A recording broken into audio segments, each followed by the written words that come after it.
యోబు గ్రంథము 39వ అధ్యాయము.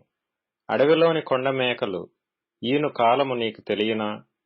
లేళ్లు పిల్లల వేయు కాలమును గ్రహింపగలవా? అవి మోయు మాసములను నీవు లెక్క పెట్టగలవా? అవి ఈను కాలము ఎరుగుదువా?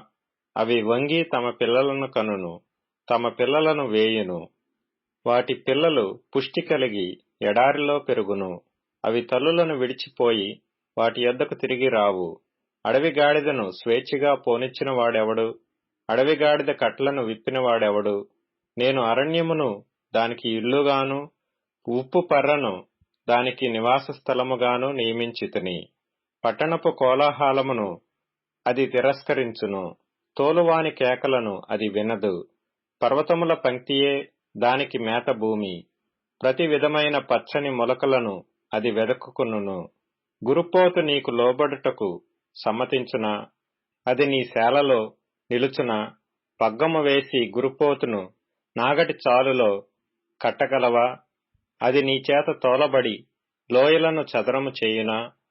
దాని బలము గొప్పదని దాని నమ్ముదువా? దానికి నీ పని అప్పగించదువా? అది నీ ధాన్యమును ఇంటికి తెచ్చి నీ కళ్లమందున్న ధాన్యమును కూర్చునని దాని నమ్ముదువా? నిప్పుకోడి సంతోషము చేత రెక్కలనాడించును. రెక్కలను వెండ్రుకలను దానికున్నందున అది వాత్సల్యము కలదిగా నున్నదా? లేదు సుమి, అది నేలను దాని గుడ్లను పెట్టును, ధూళిలో వాటిని కాచును. దేని పాదమైన వాటిని త్రొక్కవచ్చునని అయినను, అడవి జంతువు వాటిని చితకద్రొక్కవచ్చునని అయినను అనుకొనకయే యున్నది. తన పిల్లలు తనవి కానట్టు వాటి ఎడల అది కాఠిన్యము చూపును. దాని కష్టము వ్యర్థమైనను దానికి చింత లేదు. దేవుడు దానిని తెలివిలేనిదిగా చేసెను. ఆయన దానికి వివేచనాశక్తిని అనుగ్రహించి ఉండలేదు. అది లేచినప్పుడు గుర్రమును దాని రౌతును తిరస్కరించును. గుర్రమునకు నీవు బలమునిచ్చితివా? జూలు వెంట్రుకలతో దాని మెడను కప్పితివా? మిడతవలే అది గంతులు వేయినట్లు చేయుదువా? దాని నాసికారంధ్ర ధ్వని భీకరము.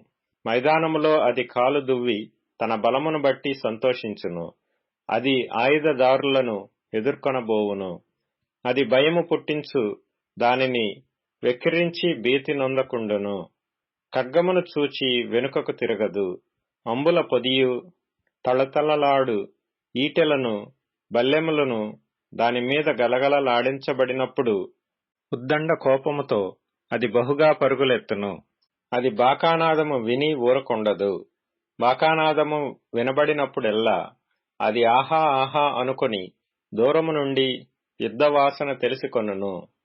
సేనాధిపతుల ఆర్భాటమును యుద్ధ ఘోషను వినును. డేగ నీ జ్ఞానము చేతనే ఎగురునా? అది నీ ఆజ్ఞ వలననే తన రెక్కలు దక్షిణ దిక్కునకు చాచునా? పక్షిరాజు నీ ఆజ్ఞకు లోబడి ఆకాశ వీధికెక్కునా? తన గూడు ఎత్తైన చోటను కట్టుకొనునా? అది రాతి కొండ మీద నివసించును.